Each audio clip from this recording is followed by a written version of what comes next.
فضلتہ علی الشہور، پروردگار عالم نے تمام مہینوں پر فضیلت عطا کی ہے۔ یہ مہینہ کیا ہے؟ اس مہینے میں قرآن نازل ہوا، انا انزلناہ فی لیلۃ القدر۔ یہ مہینہ ہدایت کا مہینہ ہے، ہاں ہدایت بشریت کے لیے ہدایت ہے، ھدی للناس وبینات من الہدی والفرقان۔ اور شب قدر ہے اس مہینے میں، وجعلت فیہ لیلۃ القدر انا انزلناہ فی لیلۃ القدر وما ادراک ما لیلۃ القدر لیلۃ القدر خیر من الف شہر، 1000 مہینوں سے افضل ہے شب قدر اسی میں ہے۔ اور شب قدر کے نام سے بھی پتہ چلتا ہے صاحب قدر ہے، صاحب عظمت ہے، صاحب شرافت ہے۔ اور جو بھی اس مہینے کو اور اسی شب قدر کو، لیالی قدر کو شب بیداری کرے، احیا کرے، روایت میں ہے کہ پروردگار اسے بھی عظمت اور شرافت عطا کرے گا۔ شب قدر کی وجہ سے عظمت ہے۔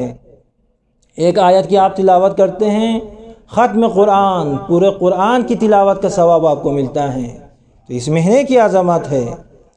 قرآن کی تلاوت کرتے ہیں تو کہتے ہیں عالم محشر میں 10 بندوں کی آپ شفاعت کر سکیں گے، اس مہینے کی عظمت ہے۔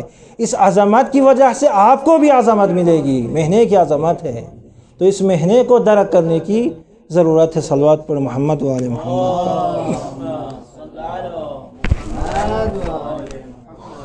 اس مہینے کی عظمت کا، شرافت کا آپ اندازہ لگائیں، تمام آسمانی کتابیں اسی مہینے میں رمضان کو نازل ہوئی، تمام کتابیں رمضان میں۔